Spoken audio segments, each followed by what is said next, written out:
A to the F to the R to the O. What is up, guys? It's Afro the Rasta here, and today, I got a special guest. And unlike the last guest I've had on my show, this is a fellow podcaster, up and coming. Make sure you guys check her out because she's coming with straight heat. Her personality is on fleek. We have the one and only Mrs. It's Marie. Now tell me, Miss Marie, how are you doing? I'm good. Lifing. So, one of the first questions I want to ask you on here is, you graduated high school not too long ago. You're getting into the adult life now. How has the way you view relationships changed since graduating high school? I can say age and experience changes your mindset regardless, changes the mentality regardless.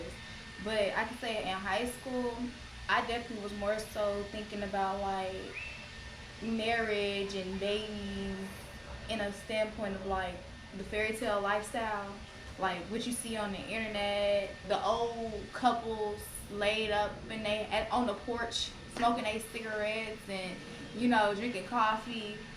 Yeah, I realize that can be reality, but it's how you get there.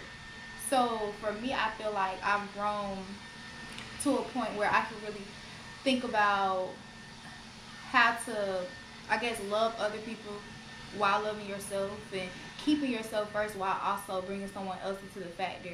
So I can say in high school, I was 100% one of them girls that was like, here, I don't care what he doing as long as I'm the main. I'm holding my weight as long as he holding his weight. If he got money, then okay, whatever. Yeah, nah. I'm definitely more so on the end of how you treat me, how you respect me, and what you can't offer me in a sense of, because guys be lazy nowadays. I'm not gonna lie about that. I feel as if it's a mentality to everything, and so being mutual and having an understanding with somebody else and where you're trying to get to and the goals and responsibilities of life in general, it has to be the same. So back way when I'm sitting here oh, fairy tale lifestyle. This guy just looking to try to go, all boys. Oh, I want to go to NFL. I want to go to the NBA.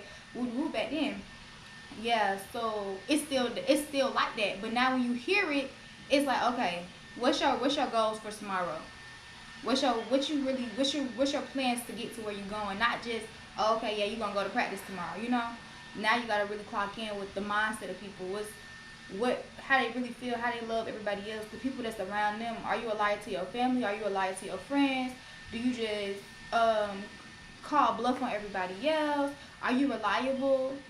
Do you show up for the people around you? And so I think it's more so about the what's on the inside rather than what's on the outside for me now. I agree with what you're saying, and when it came to that fairy tale love, where do you think that came from? You think that was what you just saw on television from your parents? What do you say it was you know what, I want that kind of love? I will say that it had to be movies.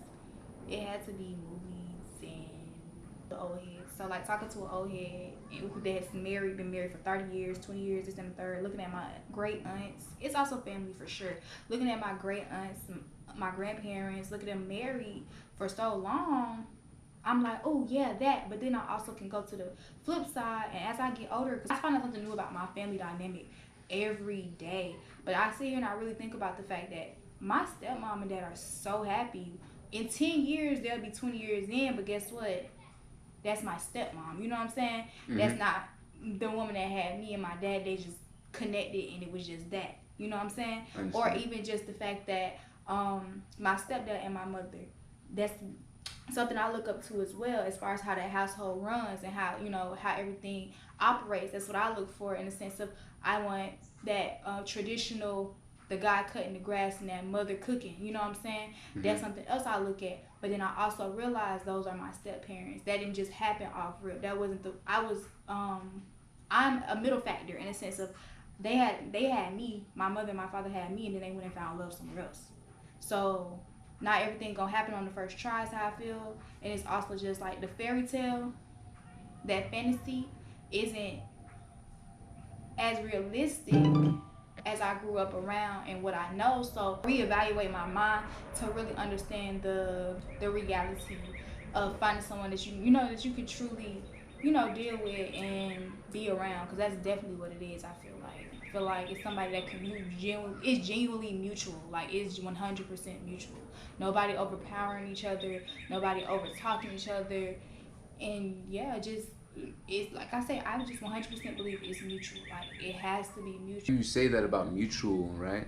Since you're now gotten to the point to where you feel like that's the kind of love that you want, have you found men or young men who think the same way as you, or believe that hey, things should be mutual and there shouldn't be a power dynamic of oh, this person wears a pants relationship, that person wears a pants relationship? Have you found someone who ultimately just thinks the way you do? Yes and no. And okay, let me see. I'm giggling because guys are so hard to determine their intentions nowadays. Like back way when we like on the movies, which is also in real life, back in the 90s or whatever, when you talking to your Mm-hmm. aunties and stuff, generally when a guy come up to you and say this what he want, baby, that's what he want. Even the ones who just wanted what they wanted, if you get what I mean, they came out about it. I don't think anybody was truly hiding that. I think also back then, nobody was really clocking who was doing what with who, when, what, where. Then you have the fact that all this technology has come out, and now it's like all our thought processes are determined by what somebody else think or what you seeing. So I could say like I haven't found nobody 100% mutual with me in my ideologies, especially over the fact of like I believe in God, and I genuinely think the spirituality dynamic of like going to God first is something that a lot of people lack. And I'm not saying it's just everybody, but you genuinely have to know how not to like when you get that urge or those temptations, that's the moments that you gotta go look to God. Now there's some people out here that know how to do that. I just haven't met people like that, and I genuinely would like really respect someone in that dynamic because you really understand discipline. So spirituality comes with discipline. I feel like 100% that mutual for me would have to be that discipline. Like, and that discipline comes with so much more because you're reliable. You know what I'm saying? I can rely on you to follow through whatever it is that commitment is because you have that discipline. Got you. I say discipline is very much a very crucial factor. I mean, I feel like so many of us, even for me in high school, I see a lot of people who claim they believe in God, but they don't show the discipline, or you know, they don't really practice what they preach. As a lot of people say, you have to Mm-hmm. practice what you preach, Right. and it's just crazy as you see like a lot of these people who's now becoming adults and seniors. They're not realizing that is that a lot of the things that their parents are telling them and are showing them is actually helping them, especially on the religious standpoint. I mean, I know a lot of us at the time when we were younger, we just think that oh they're just nagging, but in reality, they just want us to be grounded and level headed. And it Mm-hmm. also falls into everything. I mean, especially what you listen to. Like my father, for example, he always tell me he's like, oh, don't listen to that kind of music. It's not good for your ears. Or my mom, who's a Christian as well, she'd be like, oh, that's devil's music. And it gets into my next question: how has your music taste changed since bettering your relationship with God? I will say honestly, okay, for the better. It's lit. I'm like the my so I still listen to rap, but it's all gospel. Like not all gospel, but I have a lot of my music has changed to the gospel rap, and certain artists. My favorite gospel artist right now has to be Alex Jean. He makes some nice songs, and when I tell you, if I'm riding down the highway in the car, windows down, it's some stuff that I bump for the simple fact that one, he giving out the message that needs to be given out, like low times, look to God, literally what I was just saying, literally talks about just staying strong in a storm and people looking down on you, but you turn into God versus turning to anything else. He has a song called "Breaking My Lust," and obviously, you you know it's about just not feeding your flesh and to feed your soul and your spirit. And it just sounds like a regular. If you wasn't listening to the words, you would think you was listening to some Lil Baby or some maybe some Pop Smoke, Hmm. like Like, yeah, he a vibe. And so I feel like outside of like the rap, I listen to a lot more gospel. Like maybe, um, let's say if um working out, because I'm thinking about my everyday activities. Okay, I understand. So working out, cleaning the kitchen, cleaning up in general, like just down moments. Like if I'm like doing my homework, little things like that, like the small activities in my life, I find myself being more aligned with that music. I can't really always sit back. Like who's that guy? No offense to the people who listen to him, but Baby Kia, I can't even I cannot even Oh stomach God. listening to him. And it's nothing against him because baby, back when I was in high school, I would have been probably bumping his music, Hmm. not gonna lie. But now I'm like, please turn this off. This is repulsive.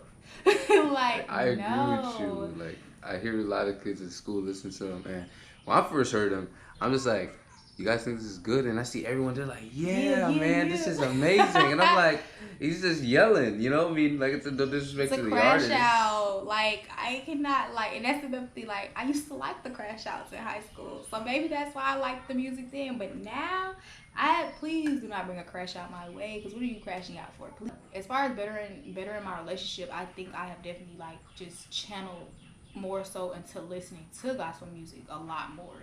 I wouldn't say I necessarily took out my old music. I just feel like I don't listen to it as much. Mm. How many times do you think you should pray each day? Because you know Muslims, I think they pray like 5 times a day. So because I'm still like it actually it's my 1 year anniversary as far as like hardcore Bible study once a week and learning my scriptures and learning the Bible stories. It's my 1 year anniversary. So with that being said, I can say I would say 3 times a day. When I did end up deciding to come into like better in my relationship, I didn't just fail out or like feel like I was so low. I actually took a moment. I seen a quote on Instagram or something, and it was like, you can't just praise him when you're down because when you're down, like, what about when you was up? Like, what about And I think that's very true. yeah, and I 100% feel that, and so that's when I was like, you know what, I gotta really do better. Like I have to start, acknowledging him every day. So how I originally started, I was listening to gospel music was as I went to bed. I would turn it on to go to bed, listening to it to just get accustomed to it. I would sleep and then wake up in the morning and pray no matter how hard. Let me tell y'all, it's so hard coming into bettering your relationship. It is so hard to wake up and remember to pray every morning. And once you get it down pat to the point that you get to a point where you make it to like lunchtime and you're like, oh dang, I didn't pray. Then you'll pray again. And then eventually it gets to the point where you're just doing that. But if you can't start out like that, say your grace. Everything you eat, say your grace. I do the Everything same you thing eat. with my family, saying the grace. Yes, and but you go around so many people and realize a lot of people don't do that. They So just go that's straight why, to eating. right? And so that's why I say that I can say that I grew up on saying my grace, but I probably only did it for like dinner, Hmm. like not a I'm not gonna say a snack, but like a snacky meal. You know what I'm saying? Like some Hmm. noodles or something. But then as I'm getting better, I did start saying my grace over everything I ate, and that also became okay. Practice, practice makes perfect. So now I know when I wake up, pray. When I'm eating, pray, because I'm thankful. I'm grateful for everything. When I'm going to sleep, sleep is a little harder for me. I'm still coming into that one, so yeah. I feel But you yeah, on for that sure. one. Because even sometimes I be having to remind myself, like, oh, I forgot to say the grace. Like, I remember this one time, me and my father, we was eating some dinner, some vegan food, and I just got straight to eating. My dad's just looking at me, and I'm like, what's wrong? He's like, you didn't even say the grace. I was like, oh. Yeah, and exactly. You'll be so hungry and you don't think about who to thank in that moment, and that's exactly what I mean. Because now when it gets to, and that's why I say you gotta do it beforehand. Because when it gets to the point when all you can think about is to pray because the food just popped up, Mm-hmm. like you don't even know where the food came from. Like yesterday, you ain't had nothing in your refrigerator, and tomorrow, well today, you do. Mm-hmm. Like now you're gonna say grace. Like a lot of people, A lot of people are like that. So it's like, nah, say your grace while you got it, so that you will never lose it. Number one, you know what I'm saying? Because one thing about it, God gonna humble you. Ooh, I tell y'all, as a new hardcore believer, that man above, and he know what I mean by it in my soul. He knows exactly what I mean by this. It's petty.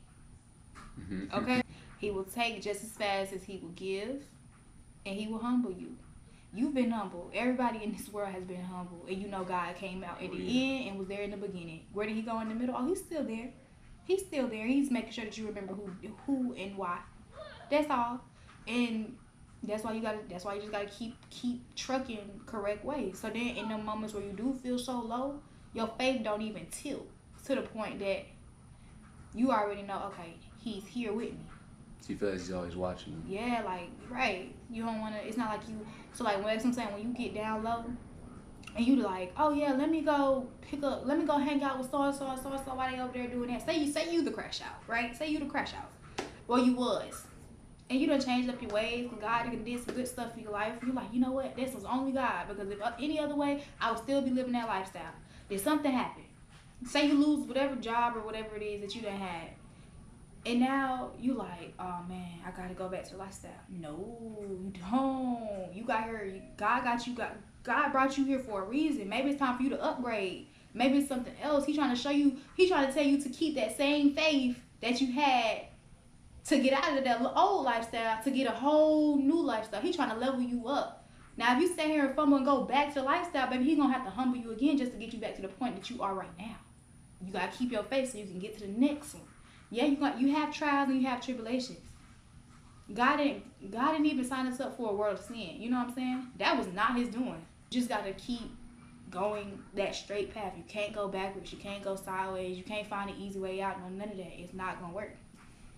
If you agree, tap into something different on our tastes. You talk about growth mentally, you know, with finding God. You know, congratulations on your 1-year anniversary. You know, let's clap it up for that. You know, I think we need to clap it up for that. Thanks. Of course, anytime. For the time that I've known you, I never asked you, how are you doing mentally? Like, a lot of people, they ask you how you're doing. We're always telling them, oh, the things that we did or what we're doing. But then I ask them what we're doing.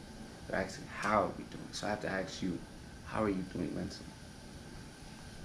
That's a good question. I can say, being blunt and being open. All right. I have my moments. I feel like, one, I'm mentally challenged to where I feel I have a lot of trauma and baggage that I'm working through. And with going into the whole religion thing, it has helped so much keep a steady ground and keep myself grounded. But outside of that actual that actual method,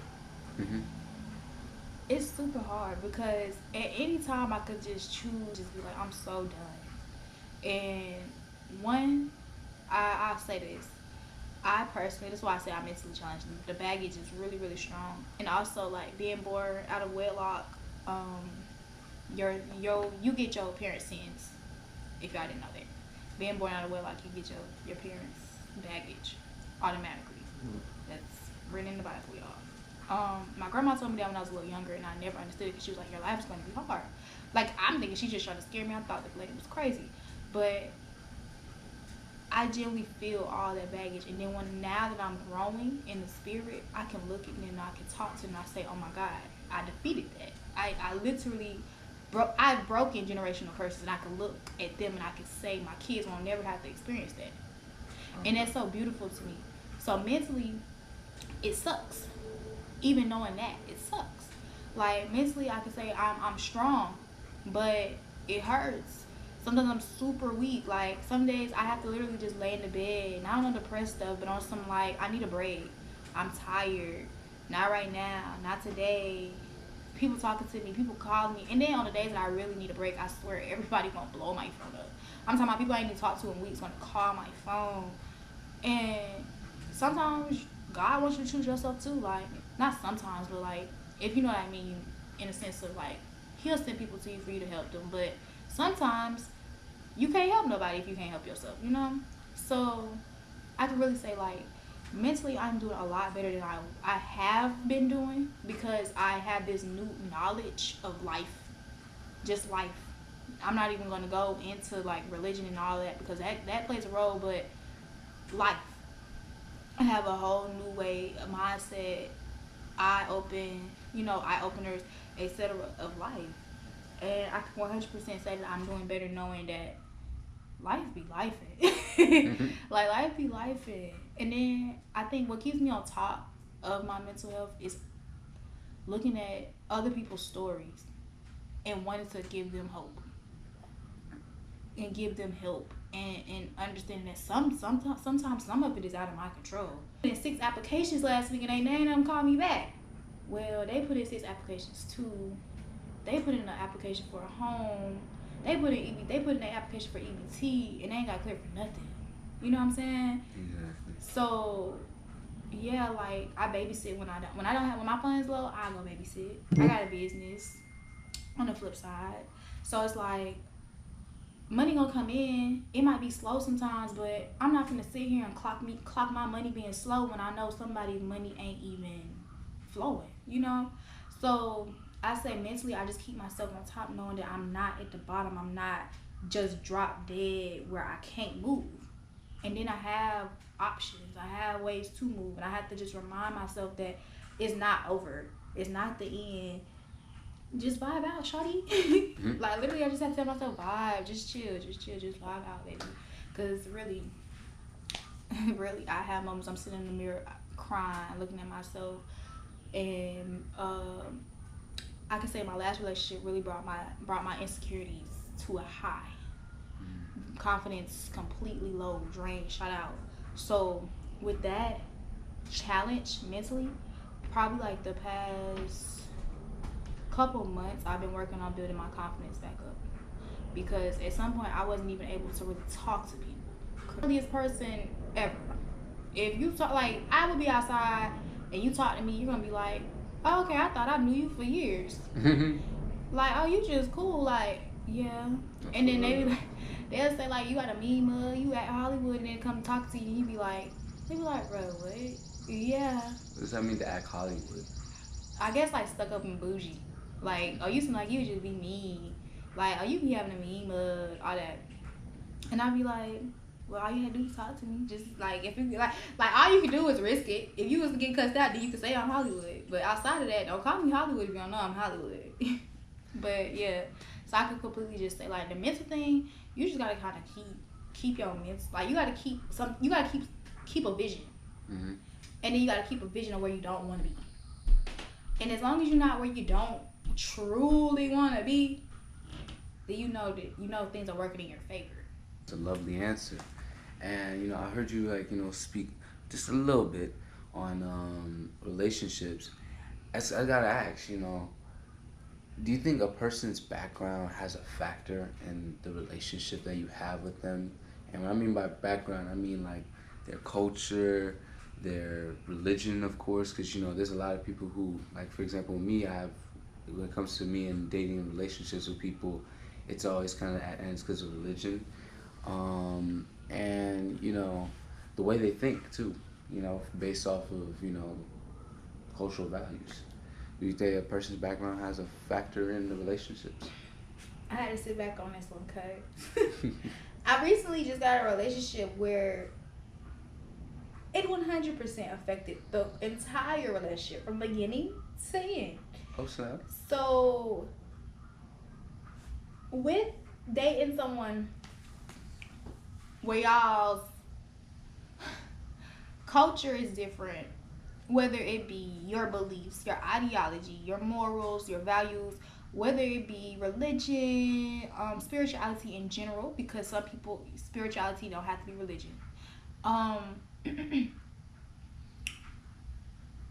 y'all have to the compromise has to be greater than just a compromise as if you was like on a team at work. You know what I'm saying? That compromise is a total different compromise. So for me, I would say like it would be something simple as mm, family, Okay. holidays. My family, black African American. He was African. I could say that we took our holidays over the top, and family meant a lot during the holidays. So for me, even within my last relationships, dealing with other dudes that were either more Americanized or actually African American, they would also share this custom. If we Mm-hmm. was beefing, cause you know you could beef with y'all be beefing with your boyfriends and girlfriends. If we was beefing, bruh, I'ma see you the day after or the day of, however y'all do it, and we gonna exchange gifts. I love you and I talk, and we gonna go back to beefing after that. But on that day of, I'm texting you good morning, and I'm telling you to have a great day. Tell your family Merry Christmas. Tell your family Happy Holidays. Yeah, I might slide by and get a plate. Do you want to slide by and get a plate? Are we gonna meet up? You know, that's because that's what you do. Like you share that love on that day, like 100%. But with him, the last guy, 100%, y'all, he probably wasn't doing nothing. Mind you, my family over here throwing a party. You feel me? Mm-hmm. Like all I'm seeing all my family from over there, out that way, out that way. We all together. Music was jumping too. You said what? The music was jumping Of too. course. Like what? We lit, eating good, sharing old stories, playing games, everything. Meanwhile, he in the bed at home. They probably made dinner. That's about it. So of course I understand why we looking at this two different ways and why you not even feeling the need to get up out your bed to come make it right for this day. You know what I'm saying? You're not even thinking that if you're literally stuck in this beef, and it's like now I genuinely feel like you just don't care about me at all, because it's like not even for the day of, like da da da da, you're not even gonna be cool for the day of, knowing we not done. That's the other thing. Like we know we not, broken up or nothing. We just in an argument or whatever the case is. We in between at odds. Mm-hmm. So it's like that's when you just kind of suck it up and you go love on your person. You go back to whatever it is that y'all built together, whatever it is that y'all building. So with me saying that about the building, I feel like the compromise thing comes in also with, I was more so with him and I'm like, hey, we are looking to create something. We're trying to create a family. We not looking at what our family was, because then we'll sit there and talk about how our family do this, then and third, and we don't want it like that, and trying to be what our parents aren't, stuff like that. So at that point, we know we got two different backgrounds, so let's create our own.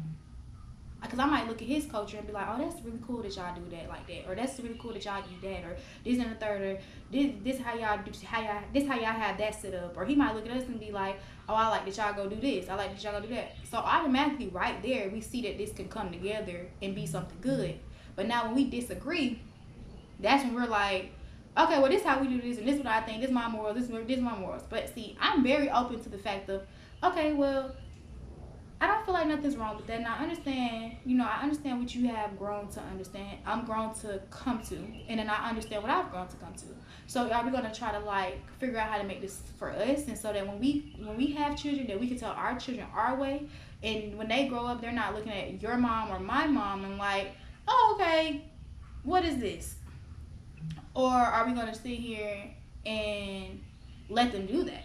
So for me, I feel like it's just a big thing about compromising, like a great area in between what y'all believe in. I'm not gonna lie, like that's what has to come with that. Unless you just want to genuinely just be like, you know what, never mind. I don't think this gonna work. I want somebody that just believes in exactly what I believe in, and go date someone that the compromises aren't huge.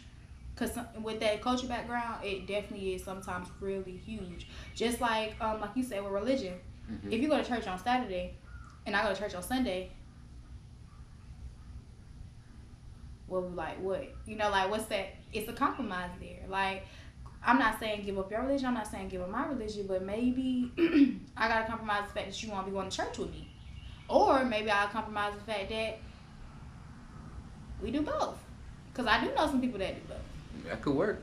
So it just would come, but then you have, but why I'm saying that is some people are stagnant in the mind, in the sense of, no, I don't want you to believe in what you believe in.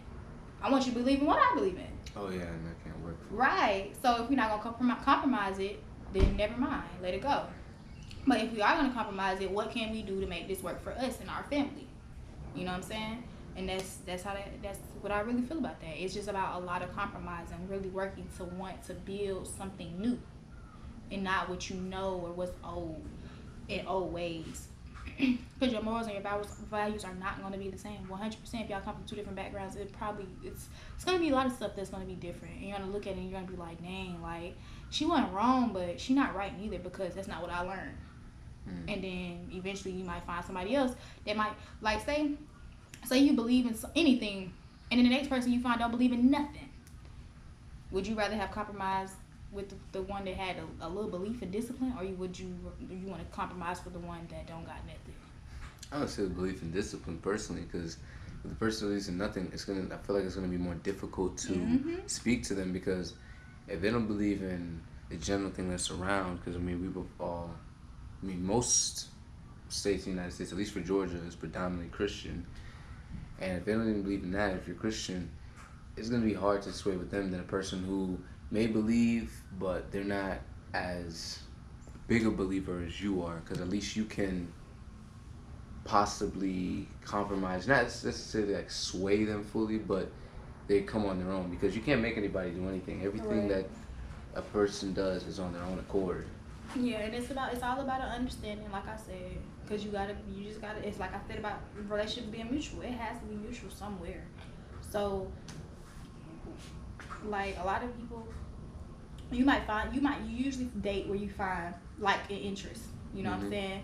So, if that's that one thing that's not really hidden for you, like we don't even, it's certain things that you look at in the beginning. If I don't want to be a stepmama, no, I'm not gonna date somebody with kids.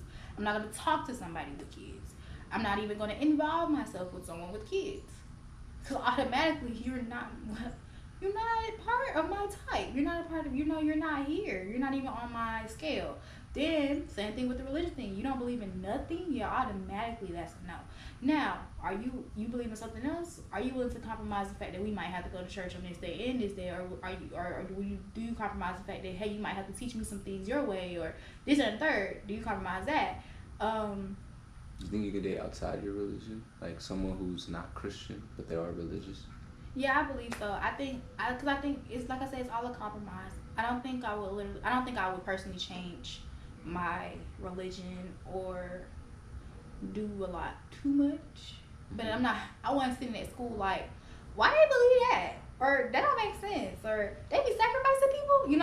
I'm not sitting at school like that. I was listening and I'm like, oh, that's so interesting. Like, oh, okay, like I would be so down to learn a little bit more, a little something else. Cause also with that, like, while I was dating my ex, they spoke another language. And he ain't teach me nothing. Not even a single word. He didn't teach me nothing. I think I asked twice and he told me, but outside of that, he was so very standoffish about like that. But also that was other stuff, and that played other factors into the actual relationship, which is just normal love. Oh, you just didn't want a relationship, or you weren't ready for a relationship thing. But he just wasn't open to sharing, so it also created something way worse, because now I'm at your house and your mama talking and I don't know what she's saying. She might be saying something. I don't know, right? I'm saying, baby, I feel like I'm at the nail shop and at the braid shop, and I don't like that. And there would be that nail shop, would be like a lot of Asian people. Yeah, and they be sitting in there having a little side. They be talking about your toes and everything. If I knew the Chinese, I would be around I would be around them a lot more. You know what I'm saying? Because then I get to talking, and I'll be like, yeah, can you not say that? Or why you talking about my feet, girl? Like, or I say something back just to throw them off. I can't even like. You didn't really grow up around them either. Right. Because like even with me, when I was growing up in Florida, my area is just predominantly African American people, but then the schools I was going to, specifically middle school, I had a lot of people from different countries like Morocco, Cambodia, Vietnam, Panama. It was so many different cultures and so many different people speaking different things that I kind of had to pick up certain things if I wanted to know what was going on. Right. And I feel like even like here and now, it's like that's like a big factor, is because everyone's just kind of in their own space. African Americans with their selves, Caribbeans with their selves, Asians with their selves, Hispanics with their selves. And it makes it so harder that when you do have to get into those mini moments when you interact with them, it becomes so difficult. And it's like they don't really push that, I think, a lot in school. You learn different cultures, and then I think even with him and the language, there's that kind of stigma that they might. I think maybe you think it might have been that he's afraid of being judged. Yes, and that's why I say it was more so. If other stuff played into that dynamic of like being ashamed or. Like that's why I said he did enjoy. Like I feel like he did enjoy my culture and my lifestyle a lot more. Maybe because he grew up around us, so maybe he felt more so like, oh yeah, I can deal with her because that's what I'm used to. But he didn't think about the fact that I was actually going to be open to. I'm not used to you, but I don't have no problem learning you. And so I think that kind of just it took a tug as well. I feel. Also, going into a cultural difference, you say you have to be open to compromise, but also be open to sharing. Oh yeah, too. Open to really like letting somebody learn you, what you come from, where you come from, your people, your background. You also asked something about background, because background is called it falls into culture as well. But like if you came up a certain way and I didn't come up a certain way, we're not gonna know that. For one, he had a 2-parent household. Like I just told y'all, I have a 4-parent household. So of course it's gonna be a difference because you probably feel like if you love me, then why would you leave me? Because it's not working. We've grown to different places. I want to go this way. You looking to go that way. You still drinking and smoking, and I put that down. I don't think this can come in the middle. I don't think I want to compromise. The fact, like, and that comes out with that. What do you want to compromise? Like, what ideology is there that you do want to compromise? If you don't want to compromise, you don't have to. And then the other person, you have to understand that nobody has to compromise nothing for you. Would you say that there's certain people in certain relationships you have where it's like, I mean, I still love you, but not the way I used to? Have you ever had that, like, where you like you love someone, but not the way you used to? You don't love them in a way of like, I love you enough, or I would be with you. It's like I got love for you, but I'm not in love with you. It takes time for me to get there. I have to like, I could say like, for me to say I don't got the same love for you, we had to break up, leave each other alone for a while, and then now I look at you as like somebody I used to know, and I know that you're a cool person. Like like it's like to me I feel like that love for me would have to be like a friend love. Like you can love your friend to the point that like if something happened to them, you'll be sad, you'll cry. Just like you never really had that conversation with like an ex and like they try to hit you with the I know you still love me. Yes. And you never had to have that like conversation of yeah, I do love you, but it's not like before. No, I'm not saying that. Okay, gotcha. Because they know exactly, they know what it is. You gonna be. I feel like somebody that said that you're only saying that just to get a reaction out of me. You just want to know that I feel with you, regardless of how it is that I mess with you. Be like, you want to compromise how people will like probably tell you to, and then you're like, when you think about it, it's like they did a lot of FS word for you to really say, I could sit here and be like, you be cool, whatever. Yeah. I mean, I keep it cordial anyway. I don't have no bad blood with nobody. Like, if anybody was to ever just turn around and be like, I apologize for the dumb shit I did, I'd be like, you know what, you alright with me. Like, you know what, it was never that deep. It was never that deep anyway. You just had to do that. That's all I asked for. That's all I've ever asked for was for you to come conversate. And I'm the type of girl, I need a full apology. Because number one, I know I ain't the one to argue. I'm really not. Now, if I got to argue, I will argue. I will argue with you every day, all night, to the end. I'm not, but I hate arguing like that. It drained me so bad. I hate arguing. So like for me, all it has to take is that conversation to know whether what's needed. Like if you talk about it, then you can tell what's needed. Shoot, the whole time it could be a misunderstanding in my head. The whole time it could be a misunderstanding in your head. We'll never know if we don't talk about it. Like. If I said 1 + 1 is 2 and you said 1 + 1 is 2, but you just said it in a different language, how can we ever figure out if we just still sit here going back and forth? Yes, we'll never know. Yeah, like how will we ever know that it was said in 2 different languages? We won't. We won't. So you feel like a lot of people, at least in your generation, when it comes to dating, they don't know how to reach the middle ground. Right. Of course. Right. It's your what? Left. Right. So if I was to say, now this is my right, and you was to say, this left, and we go back and forth about that, we're neither one of us wrong, right?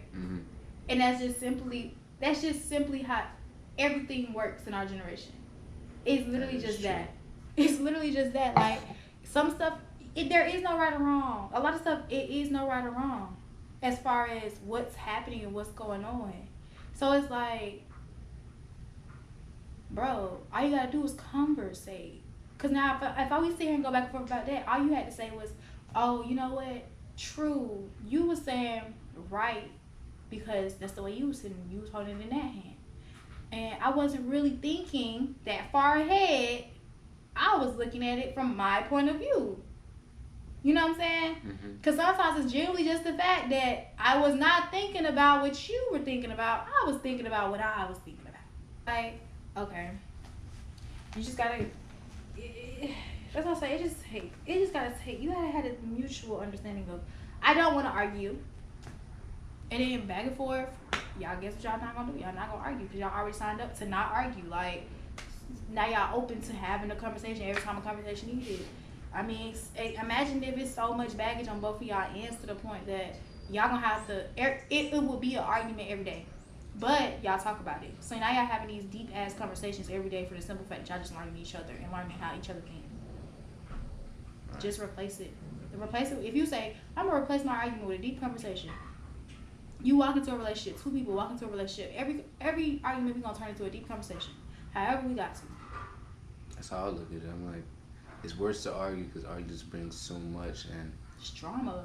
Exactly. And someone who like grew up like listening to arguing and getting and just hearing arguing and getting involved in arguing, as you get older, you just realize it's like sometimes a deep conversation is all you need to fix things. Right. Like I tell people, I'm like, if you're gonna sit here and argue with me, I'm gonna wait until you are emotionally, I don't want to say stable, but able to talk and not yell and not curse and not insult. Because it's like we say about water. It's like with boiling water, you can't see the bottom.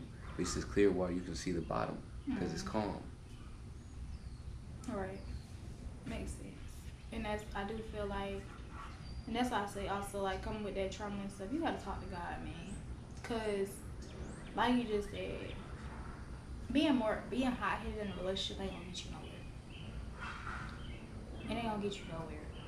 Like I've been hot headed when I've dealt with hot headed people when I wasn't nowhere near hot headed. I'm sweet and I'm soft and all of this, and then they come evil, not evil, but like irritable. I'm irritable, and I just feel like you just gotta look to God instead of like getting so angry, and you let yourself calm down. You'll be straight. I hear you on that. And to conclude, I have one last question. You know, as we go out with the old, in with the new. In the most precise sentence, how long do you think this talking stage should last in a relationship? 3 months to 6. 3 months to 6. And that talking stage, what should each party be doing? Should they just be only speaking, or they should be learning? Like, what's like the 4 things you say they need to do for it to be a proper talking stage? I could say understanding each other, so growing to know each other, knowledge, getting accustomed to their behaviors, and seeing if you want to accept those behaviors and the way that they move. Slowly dropping, because like I said, 3 months, 6 months, dropping your other options. In a sense of like clearing the way for it to be just that person. The top one for me, finding hobbies, whether it's for yourself and for you guys. In that, I would say it's only because you don't want to find yourself getting too wrapped up in like being with them all the time, but you also want to find time for it to be about y'all. So there's that, and that also brings something up out of you while you're talking to that person. That person can feel that they're the only person you're talking to. They can feel that energy. Now all the energy and the eyes is on them. So I feel like about 3 to 6 months is definitely a great time frame in a sense of just getting to know somebody. Like when you get to know somebody, I mean like get to know them. Get to know them. Y'all be ready to go at the talking stage. Y'all be ready to go show them off to your mama, and you don't even know if they got parents. Like what y'all sat there and talked about for 6 months. So talk about everything. I ain't talking about no colors. I'm talking about the deep stuff. Like So what happened that you, in your childhood that you remember that was just like the most grittiest junk ever? Like talk about the deep stuff. Did you get bullied? So I can understand why this gonna make you insecure. What are your insecurities? Shoot, stuff like that. Definitely appreciate that. Instead, we're going to conclude with that. I want to say thank you so much for being part of my podcast. Make sure you guys follow in. As y'all can see, we're raw, we're uncut, and we're straight to the point. Afro is out. New episodes be coming out. KSO. Love you having you.